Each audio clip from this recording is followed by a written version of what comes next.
고치지 못할 병은 없다. 다만 고치지 못하는 습관이 있을 뿐이다. 정말 질병의 원인은 알 수 없을까? 모든 질병에는 분명한 이유가 있다. 그렇다면 왜 건강을 회복하기가 이토록 어려운 걸까? 바로 우리의 습관이 잘못되었기 때문이다. 우리 몸은 결국 얼마나 건강하게 먹느냐에 따라 달려있다. 오늘은 책 의사의 반란을 통해 염증을 잡아주는 음식을 알아보고 건강을 위해 반드시 끊어야 하는 음식도 배워보도록 하자. 염증은 왜 생기는 걸까? 흔히들 신체의 한 부분의 통증과 함께 이상 소견이 나타나면 염증 반응이 생겼다고 이야기한다. 그런데 염증이 무엇이냐고 물어보면 대답할 사람이 별로 없다. 우리 몸에서는 머리끝에서 발끝까지 염증이 생길 수 있다. 두피에 생기는 지루성 피부염에서 눈에 생기는 결막염, 코에 생기는 비염, 입안에 생기는 구내염, 귀에 생기는 중이염, 식도에 생기는 역류성 식도염, 위장에 생기는 위염, 손가락을 비롯한 관절에 생기는 관절염 등 우리 몸 곳곳에서 염증이 생길 수 있다. 염증의 세 가지 반응은 붓고 화끈거리고 통증이 동반되는 것을 말한다. 부어있는 곳 안에 들어있는 물질은 무엇일까? 대체 무엇이 들어있어서 탱탱 부어올랐을까? 그것은 혈액이다. 우리 몸은 세포로 구성되어 있다. 이때 손상된 세포를 버리고 새로운 세포를 만들어내는 세포 분열이라는 과정을 통해 매일매일 회복되는 것이다. 필요한 에너지를 전달하는 것이 바로 혈액이고 혈액이 모이면 붓고 화끈거리게 된다. 바로 이때 통증을 동반하는데 여기서 통증은 다름 아닌 혈액순환과 관련이 있다. 이런 변화는 우리 몸에 이로울까, 해로울까?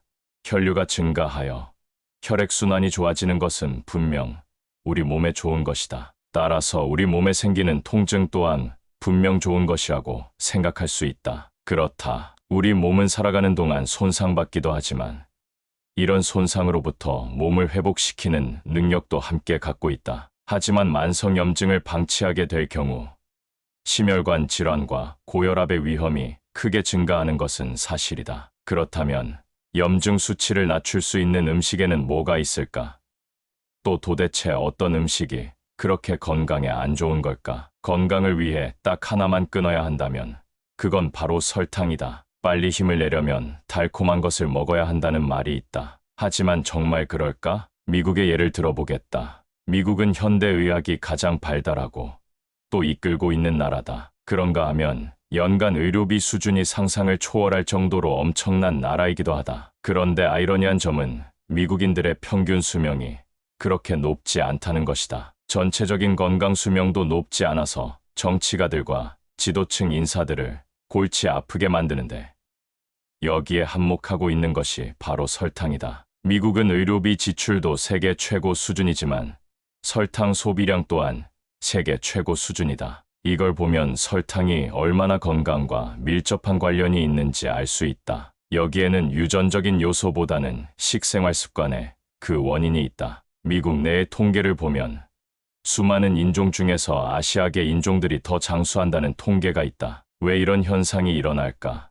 아시아계 인종들의 유전자가 장수 유전자이기 때문일까? 아시아인들이 주로 먹어왔던 곡식과 채소 위주의 식단이 우리 인간에게 훨씬 맞는 것이었기 때문에 같은 환경에 처해 있어도 다른 건강 상태를 보여준 것이다. 다시 말해 곡식과 채소 위주의 식단이 건강한 것임을 증명한 것이다. 과도한 설탕 섭취를 막기 위해 필요한 것이 좋은 소금이다. 하지만 자꾸 싱겁게 먹어야 한다는 주장 때문에 문제가 풀리지 않고 있다. 소금 없이는 아무리 좋은 음식을 먹어도 소화를 시키지 못해 에너지를 만드는 데 문제가 있다. 좋은 음식을 먹어도 힘이 생기지 않다 보니 당분 섭취에 빠져들게 된다. 우리 몸에서 충분한 에너지가 생긴다면 설탕을 멀리하게 된다. 바로 이것이 입맛이고 습관이다. 온 국민이 싱겁게 먹어야 한다고 외치면서 모든 요리에 설탕이나 감미료를 넣는다면 앞으로 많은 사람들이 질병에 노출될 것은 불을 보듯 뻔하다. 당장 집에 가서 찬장과 냉장고에 있는 식자재부터 정리해야 한다.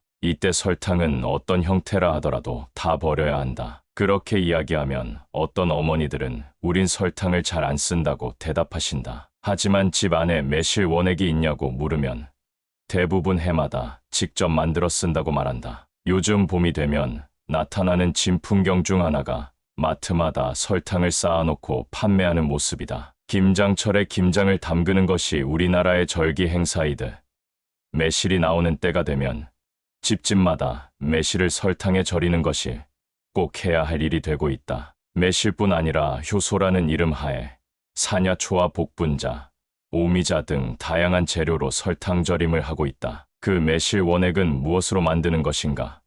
매실과 설탕을 1대1의 비율로 만들어 사용하는 것 아닌가? 매실 원액도 예전에는 설탕이 없었기 때문에 소금에 절여 사용했다는 사실 알고 있는가? 우리가 언제부터 설탕으로 매실을 담가 만들어 먹었던 걸까?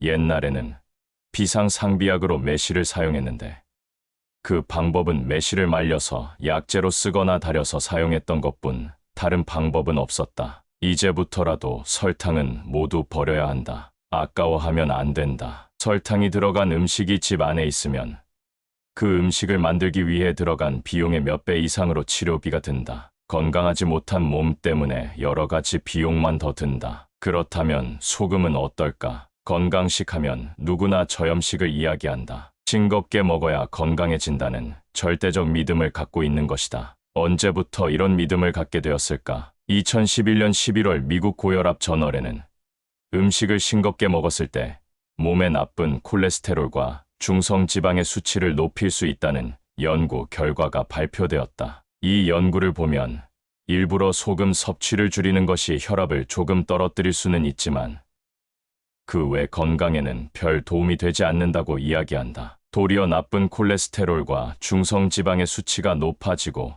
동맥경화가 촉진되어 심혈관 질환의 위험을 높일 수 있다고 얘기한다. 소금 없는 음식을 먹으면 어떤 증상이 생길까?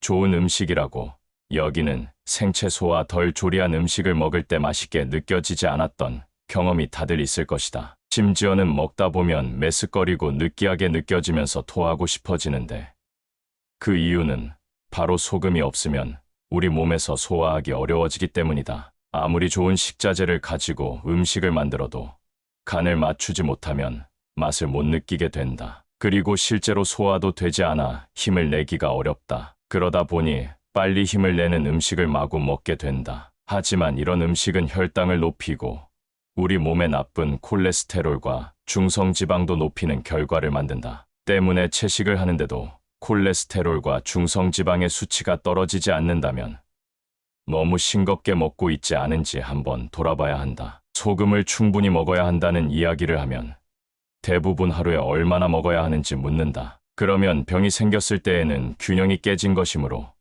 처음에는 아침부터 잠들기 전까지 하루 종일 소금을 입에 물고 있으라고 한다. 그렇게 소금을 먹어도 하루에 섭취하는 양은 한계가 있다. 진료실에 찾아온 환자들에게 처음 소금을 입에 넣게 하면 어떤 사람들은 맛있다고 하지만 대부분의 환자들이 짜다면서 뱉어내기 일수다. 하지만 그랬던 사람들도 하루 이틀 지나면서 소금이 이렇게 맛있는 줄 몰랐다고 말한다. 바로 그것이다. 그래야만 밖에서 사 먹는 음식이 얼마나 단 음식이었는지를 느끼게 된다. 예전에 맛있게 먹었던 식당 밥이 너무 달다는 것을 느껴야만 식습관이 바뀌고 그럴 때 몸은 변한다. 결국 질병의 치유는 맛있게 느껴졌던 맛의 기호가 바뀌는 과정이다. 결론적으로 싱겁게 먹으면 나도 모르는 사이에 달게 먹게 되고 그럼으로써 많은 질병에 노출될 수 있다. 실제로 고혈압을 비롯하여 당뇨병과 고지혈증으로 인한 뇌졸중과 심근경색증은 모두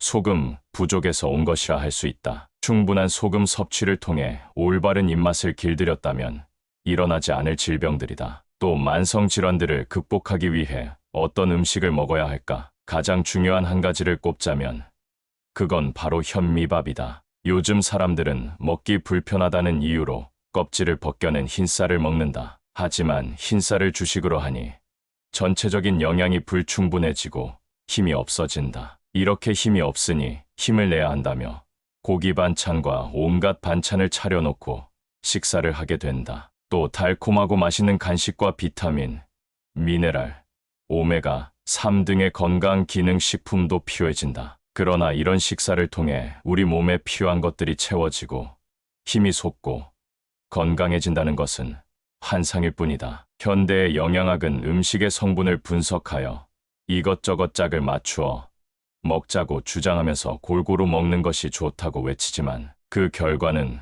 과연 어떤가? 시간이 갈수록 만성 질환 환자들이 늘어가고 수많은 종류의 약을 먹으면서 하루를 시작하는 사람들이 늘어가고 있다. 이렇게 바뀐 가장 큰 이유는 매일 먹는 밥에 대한 우리의 생각이 잘못되어 있기 때문이다. 많은 사람들이 다양한 음식을 골고루 먹어야 한다고 생각하여 반찬의 양과 종류를 늘리고 밥의 양은 줄이고 있다. 하지만 우리 몸의 소화기관은 한 번에 한두 가지 음식이 들어올 때 가장 소화력이 높다. 뷔페에 가서 화려하게 차려진 식탁을 둘러가며 이것저것 식사할 때는 행복한 느낌이 들지만 식사를 마치고 나면 소화가 안 되고 피곤하며 속이 불편한 경험을 해보았을 거다. 소화력이 높아지면 힘이 생기고 마음도 편안해진다. 그러려면 소박한 식단으로 우리 몸에 가장 균형을 이루는 완전한 먹거리를 제공해야 하는데 이것이 바로 현미밥 위주의 식단이다. 현미에는 우리 몸의 주 에너지원이 되는 탄수화물을 비롯해 단백질,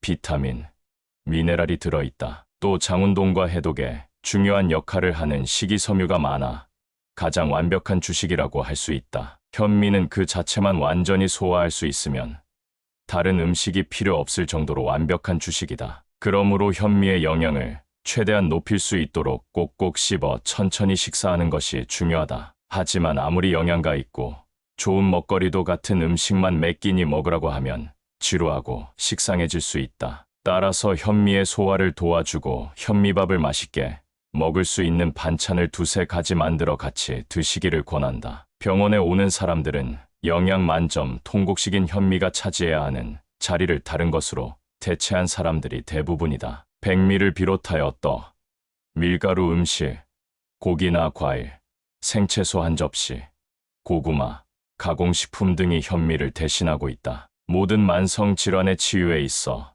첫 출발은 영양적으로 완벽한 현미를 주식으로 삼아야 한다는 데에서부터 시작된다. 그런데 식습관을 바꾸는 것이 왜 그토록 중요한 걸까? 온몸을 망가뜨리는 당뇨합병증의 예시를 들면서 설명해 보겠다. 최근 당뇨병이 전염병 수준으로 번지고 있다는 기사를 보았다. 그만큼 우리나라 사람들의 식생활이 바뀌었다는 얘기다. 그러다 보니 가정마다 혈당을 체크하는 의료기가 하나씩 있을 정도이고 병원에 오며 가며 혈당을 측정하는 사람들이 늘어나고 있다. 대부분의 당뇨병 환자들은 약을 먹으면 더 이상 나빠지지 않고 유지할 수 있다는 생각에 약을 복용한다. 그러다가 5년 또는 10년 이상 시간이 흐르면 이곳저곳에서 문제가 생긴다. 바로 당뇨합병증이다. 당뇨합병증으로 발가락이 썩어 들어가고 눈이 안 보이고 협심증이 생기는 원인은 혈관이 막히기 때문이다. 앞서 말씀드린 고혈압의 원인과 같은 동맥경화가 심해지는 것이다. 그래서 혈액순환이 제대로 안 될 때 막힌 혈관의 뒤쪽 조직은 손상을 받는 것이다. 그렇다면 고혈압과 당뇨병은 다른 병일까? 그렇지 않다고 생각한다. 두 가지 질병 모두 혈관에 문제가 생겨 나타나는 것이니까 혈압약을 78년 정도 복용하는 분들은 혈액검사에서 지방이 높게 나오는 고지혈증 진단을 받고 고지혈증 약까지 먹다가 몇 년 뒤 당뇨병 판정을 받는 경우가 많다. 그러다 보니 약은 어느새 한 주먹이 되어버린다. 고혈압으로 심장내과에 가서 약을 받고 당뇨병으로 내분비 내과에 가서 약을 받으니 약봉지가 늘기 시작하는 것이다. 또 이때쯤 되면 하나둘 문제가 생긴다. 눈이 침침해 안과에서 약을 먹고 전립선에 문제가 생겨 비뇨기과 약을 먹고 신장에 문제가 생겨 신장내과에서 약을 먹는 일이 생기는 것이다. 그런데 이렇게 많은 약을 먹으면 건강해질까? 약의 종류는 자꾸 늘어가는데 몸에서 힘이 날까? 전혀 그렇지 않다. 당뇨병이 생기는 원리에 대해 간단히 설명을 드리겠다. 당뇨병이 왜 생기는지를 물어보면 대부분 인슐린이 부족해서라고 대답한다. 그러나 당뇨 환자들의 혈액 검사를 통해 인슐린 분비 능력을 측정해보면 대다수 정상적이거나 더 높게 나오는 것을 볼 수 있다. 간혹 적게 나오는 경우도 있는데 이런 분들은 인슐린 주사를 맞는 경우가 많다. 다시 말하자면 인슐린이 부족하다고 여겨 외부에서 인슐린을 넣어주니 우리 몸에서 인슐린 분비 능력이 퇴화되게 된다. 때문에 인슐린은 절대 쓰지 말아야 한다. 우리 몸의 능력을 망가뜨리기 때문이다. 그러면 인슐린이 정상적으로 분비되는데도 왜 혈당이 높아질까? 이에 대한 대답은 인슐린 저항성이라고 불리는 것에 있다. 혈당은 우리 몸의 세포에서 쓰이는 에너지원이다. 이 혈당이 세포 속으로 들어가서 세포가 쓸 수 있어야만 힘이 나고 일을 할 수 있는데, 혈당은 세포 속으로 혼자 들어가지 못한다. 세포막을 통과해 들어갈 때 길을 안내하는 물질이 바로 인슐린이다. 그런데 어찌 된 일인지 세포막을 통과해서 들어가는 길이 막혀 있는 것이다. 그러면 세포 밖에는 혈당도 충분하고 인슐린도 충분한데 막상 세포는 굶주리는 현상이 벌어진다. 그래서 세포는 혈당을 달라고 아우성치게 되고, 이 신호를 받은 우리 몸에서는 더 많은 혈당을 만들어 혈액 속으로 보내면서 췌장에서도 인슐린을 더 많이 분비하게 된다. 그런데도 세포가 혈당을 쓰지 못하고 손상을 입어 노화가 빨라지는 것이 당뇨병이다. 그럼 왜 세포 속으로 혈당이 들어가지 못하는 걸까?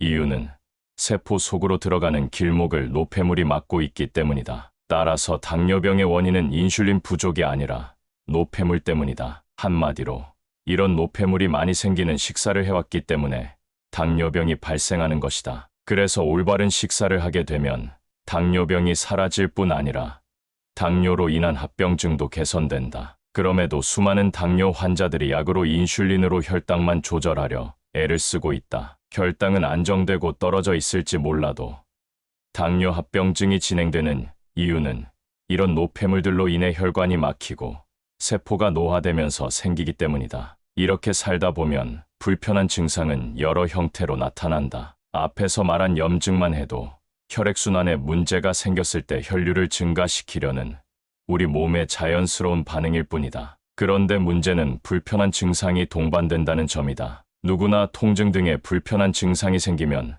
뭔가 잘못되었음을 느끼면서 걱정하기 시작한다. 평소 건강에 대한 관심이 없는 데다 전문가라는 의사들을 찾아가 봐도 우리 몸에서 왜 이런 반응이 생기는지에 대한 이야기를 들을 수 없었기 때문에 증상이 생기면 두려워하기부터 한다. 왜 생기는지를 알면 두려워하기보다 바꾸어 보려는 노력을 하겠는데 도통 어느 누구도 가르쳐 주지 않는다. 그런데 잘 생각해보면 외상으로 다친 것이 아닌 이상 이런 불편한 증상은 누가 만든 것일까? 옆 사람이 준 병인가? 아니다. 현대에 만연한 만성 질환들은 모두 자신이 만든 병이다. 질병의 원인은 자신에게 있다. 그래서 우리 몸에서 일어나는 증상은 괴로운 것이다. 괴롭지 않다면 누구도 잘못된 것을 바꾸려 하지 않는다. 오히려 괴로운 증상이 없는 사람들은 시간이 지나면서 돌이키기 힘든 상태까지 가는 경우도 있다. 가벼운 증상에서 견디기 힘든 증상까지 우리 몸이 스스로 만들어내는 이유는 나에게 신호를 보내는 것이고, 이런 신호가 생겼다면 무엇이 잘못되었는지 생각해보고 고민해야 한다. 그러면 의외로 쉽게 답을 찾을 수 있다. 살아가면서 자기 몸에 나쁜 것을 넣어줄 사람은 아무도 없다. 이왕이면 건강하게 해줄 음식을 먹고 싶어 하고, 형편이 되면 유기농의 무농약의 식자재를 좀 더 비싸지만 사 먹고 싶어 한다. 그런데 문제는 그렇게 기대를 갖고 먹은 음식이 오히려 건강을 해친다는 사실이다. 이제부터라도 잘못된 생각을 바꾸고 생활 습관을 바꾸는 일이 필요하다. 그러기 위해서는 제일 먼저 어떤 경우에도 우리 몸은 살기 위해 변화한다는 사실을 믿는 것이다. 그리고 건강과 질병의 관계를 이해하는 것이 필요하다. 밤새 기침을 하고 열이 나면서 몸살을 겪을 때는 당연히 누구도 즐겁지 않을 거다. 하지만 이런 불편한 증상이야말로 우리 몸을 정상으로 되돌리려 할 때 생기는 반응이라는 걸 알아야 한다. 이제부턴 몸에서 일어나는 신호에 좀 더 귀를 기울여보자. 그러면 어떻게 사는 것이 건강한 삶인지 당신의 몸이 알려줄 것이다. 우리 몸은 죽기 위해 변하는 것이 아니라 살기 위해 변하는 것이다. 지금까지와 글은 책 의사의 반란에서 가져왔다. 솔직히 고백하자면 나는 몸이 조금만 아파도 병원 쇼핑을 다니는 건강염려증 환자다. 그리고 그러던 어느 날 당뇨 전 단계 진단을 받고 심란한 마음에 이 책을 찾아 읽게 되었다. 이 책을 영상에서 소개하게 된 이유는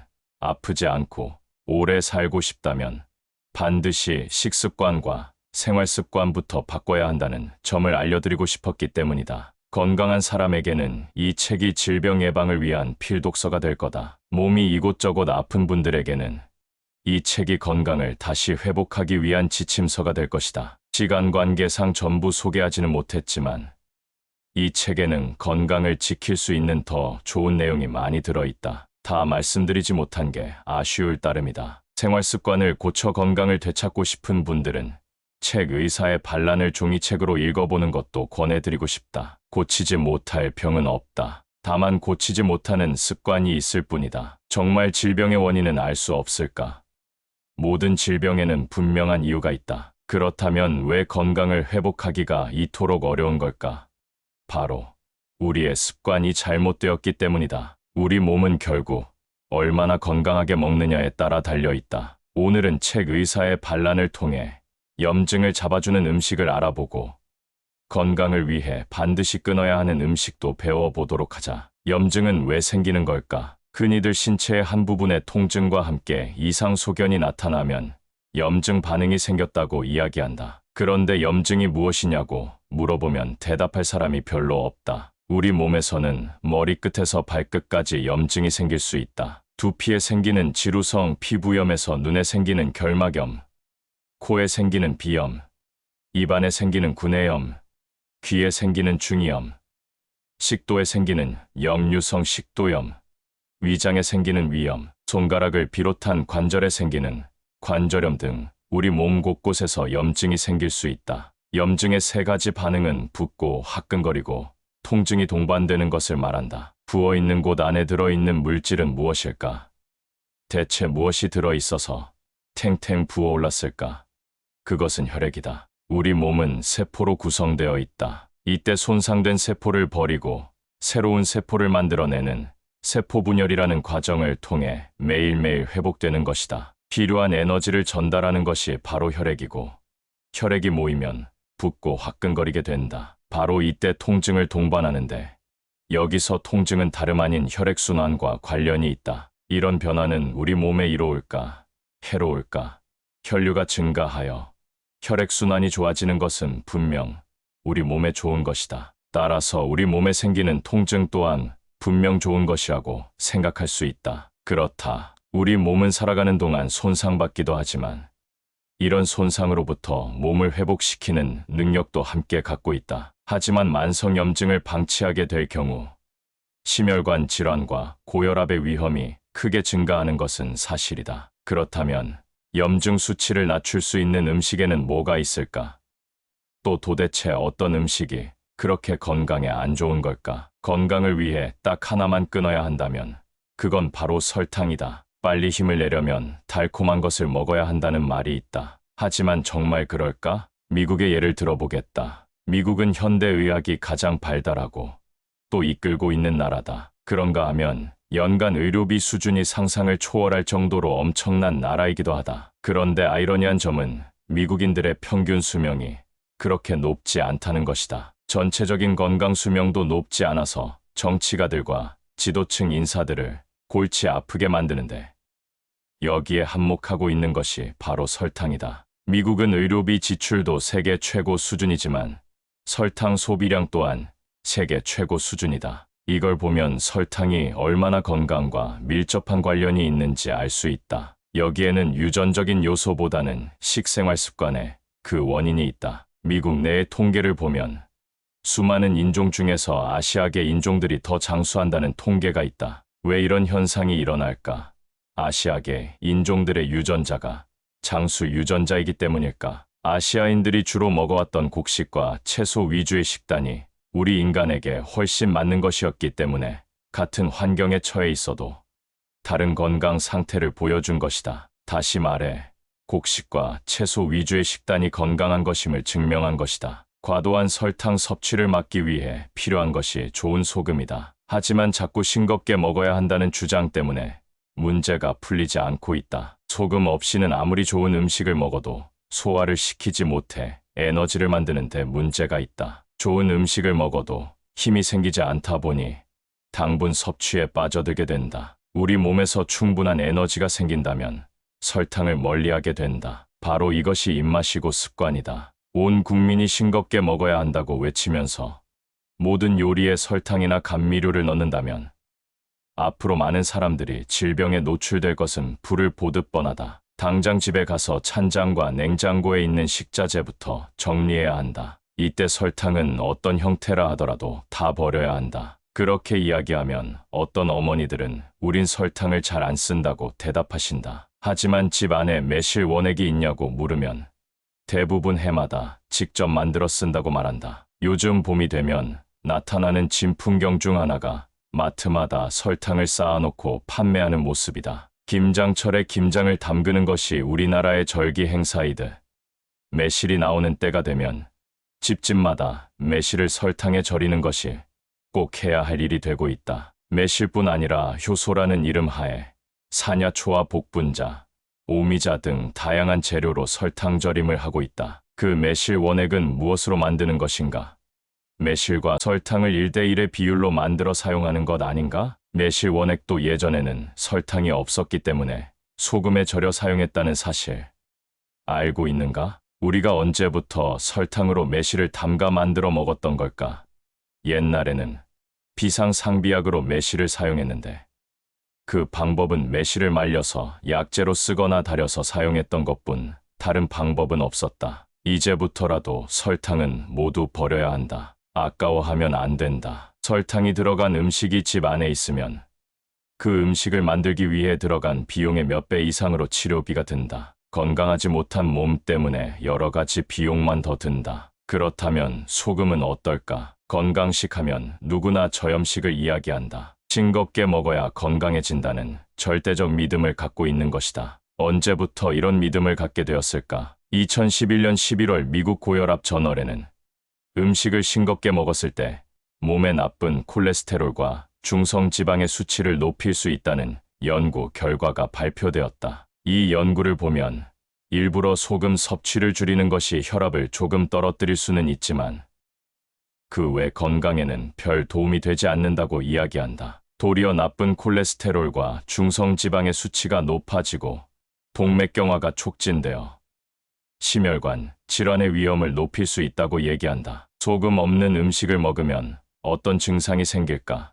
좋은 음식이라고 여기는 생채소와 덜 조리한 음식을 먹을 때 맛있게 느껴지지 않았던 경험이 다들 있을 것이다. 심지어는 먹다 보면 메스꺼리고 느끼하게 느껴지면서 토하고 싶어지는데 그 이유는 바로 소금이 없으면 우리 몸에서 소화하기 어려워지기 때문이다. 아무리 좋은 식자재를 가지고 음식을 만들어도 간을 맞추지 못하면 맛을 못 느끼게 된다. 그리고 실제로 소화도 되지 않아 힘을 내기가 어렵다. 그러다 보니 빨리 힘을 내는 음식을 마구 먹게 된다. 하지만 이런 음식은 혈당을 높이고 우리 몸에 나쁜 콜레스테롤과 중성지방도 높이는 결과를 만든다. 때문에 채식을 하는데도 콜레스테롤과 중성지방의 수치가 떨어지지 않는다면 너무 싱겁게 먹고 있지 않은지 한번 돌아봐야 한다. 소금을 충분히 먹어야 한다는 이야기를 하면 대부분 하루에 얼마나 먹어야 하는지 묻는다. 그러면 병이 생겼을 때에는 균형이 깨진 것이므로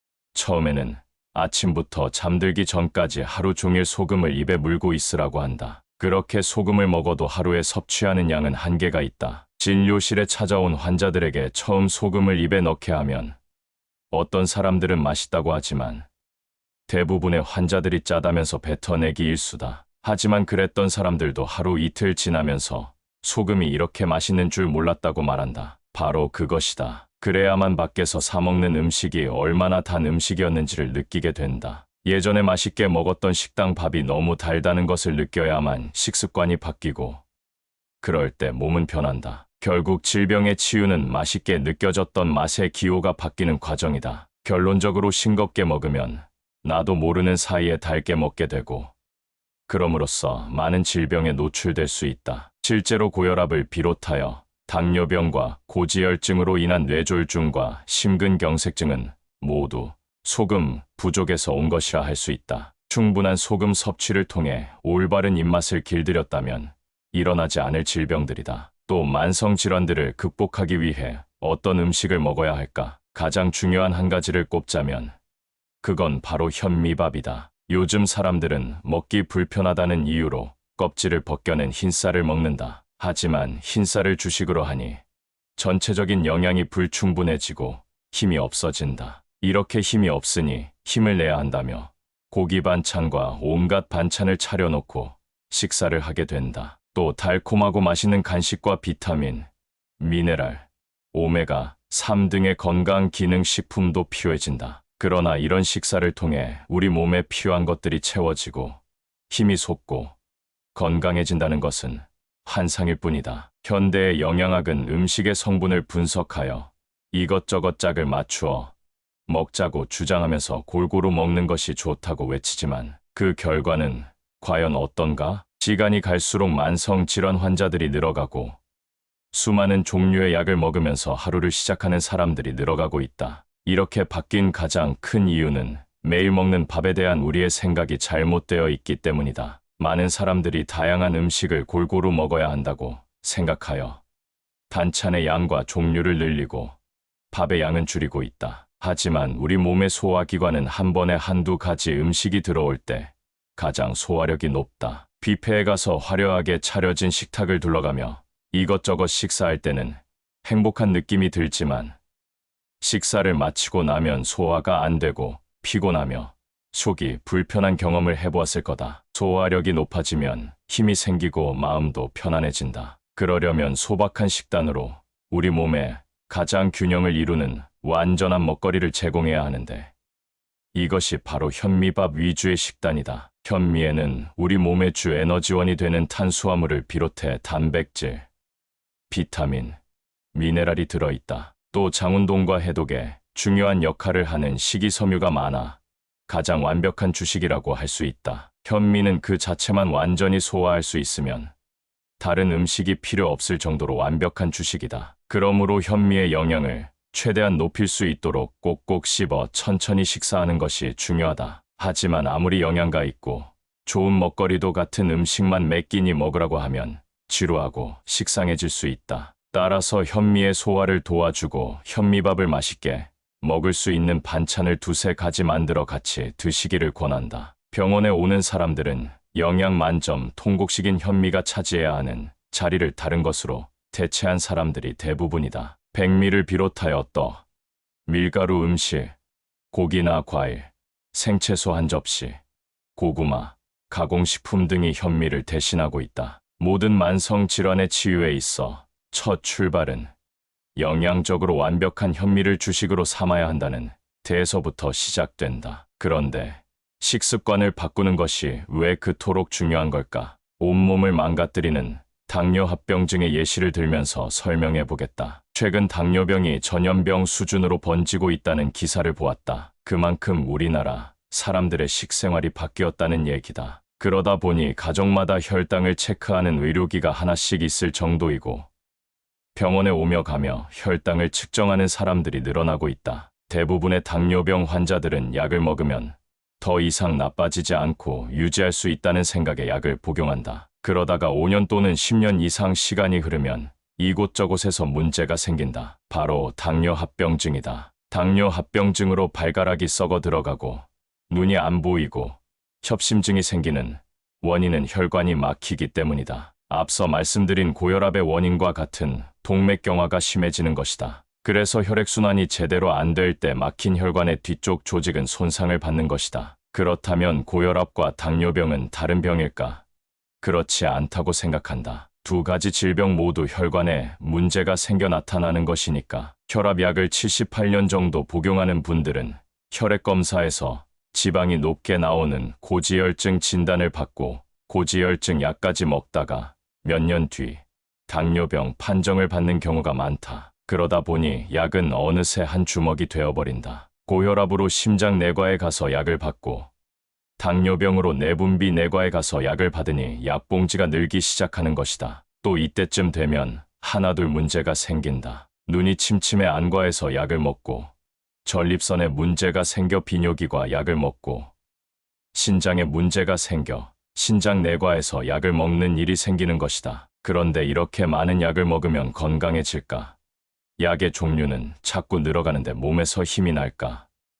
전혀 그렇지 않다. 당뇨병이 생기는 원리에 대해 간단히 설명을 드리겠다. 당뇨병이 왜 생기는지를 물어보면 대부분 인슐린이 부족해서라고 대답한다. 그러나 당뇨 환자들의 혈액 검사를 통해 인슐린 분비 능력을 측정해보면 대다수 정상적이거나 더 높게 나오는 것을 볼 수 있다. 간혹 적게 나오는 경우도 있는데 이런 분들은 인슐린 주사를 맞는 경우가 많다. 다시 말하자면 인슐린이 부족하다고 여겨 외부에서 인슐린을 넣어주니 우리 몸에서 인슐린 분비 능력이 퇴화되게 된다. 때문에 인슐린은 절대 쓰지 말아야 한다. 우리 몸의 능력을 망가뜨리기 때문이다. 그러면 인슐린이 정상적으로 분비되는데도 왜 혈당이 높아질까?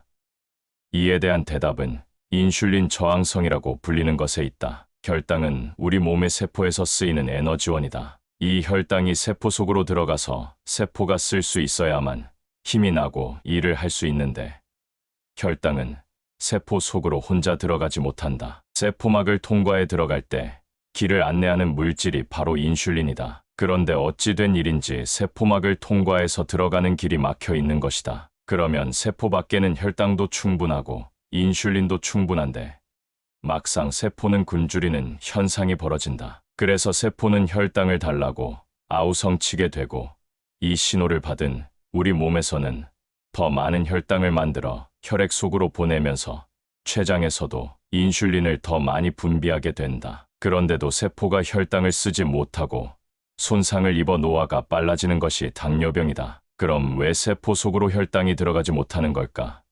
이유는 세포 속으로 들어가는 길목을 노폐물이 막고 있기 때문이다. 따라서 당뇨병의 원인은 인슐린 부족이 아니라 노폐물 때문이다. 한마디로 이런 노폐물이 많이 생기는 식사를 해왔기 때문에 당뇨병이 발생하는 것이다. 그래서 올바른 식사를 하게 되면 당뇨병이 사라질 뿐 아니라 당뇨로 인한 합병증도 개선된다. 그럼에도 수많은 당뇨 환자들이 약으로 인슐린으로 혈당만 조절하려 애를 쓰고 있다. 혈당은 안정되고 떨어져 있을지 몰라도 당뇨 합병증이 진행되는 이유는 이런 노폐물들로 인해 혈관이 막히고 세포가 노화되면서 생기기 때문이다. 이렇게 살다 보면 불편한 증상은 여러 형태로 나타난다. 앞에서 말한 염증만 해도 혈액순환에 문제가 생겼을 때 혈류를 증가시키려는 우리 몸의 자연스러운 반응일 뿐이다. 그런데 문제는 불편한 증상이 동반된다는 점이다. 누구나 통증 등의 불편한 증상이 생기면 뭔가 잘못되었음을 느끼면서 걱정하기 시작한다. 평소 건강에 대한 관심이 없는 데다 전문가라는 의사들을 찾아가 봐도 우리 몸에서 왜 이런 반응이 생기는지에 대한 이야기를 들을 수 없었기 때문에 증상이 생기면 두려워하기부터 한다. 왜 생기는지를 알면 두려워하기보다 바꾸어 보려는 노력을 하겠는데 도통 어느 누구도 가르쳐 주지 않는다. 그런데 잘 생각해보면 외상으로 다친 것이 아닌 이상 이런 불편한 증상은 누가 만든 것일까? 옆 사람이 준 병인가? 아니다. 현대에 만연한 만성 질환들은 모두 자신이 만든 병이다. 질병의 원인은 자신에게 있다. 그래서 우리 몸에서 일어나는 증상은 괴로운 것이다. 괴롭지 않다면 누구도 잘못된 것을 바꾸려 하지 않는다. 오히려 괴로운 증상이 없는 사람들은 시간이 지나면서 돌이키기 힘든 상태까지 가는 경우도 있다. 가벼운 증상에서 견디기 힘든 증상까지 우리 몸이 스스로 만들어내는 이유는 나에게 신호를 보내는 것이고 이런 신호가 생겼다면 무엇이 잘못되었는지 생각해보고 고민해야 한다. 그러면 의외로 쉽게 답을 찾을 수 있다. 살아가면서 자기 몸에 나쁜 것을 넣어줄 사람은 아무도 없다. 이왕이면 건강하게 해줄 음식을 먹고 싶어 하고 형편이 되면 유기농의 무농약의 식자재를 좀 더 비싸지만 사 먹고 싶어 한다. 그런데 문제는 그렇게 기대를 갖고 먹은 음식이 오히려 건강을 해친다는 사실이다.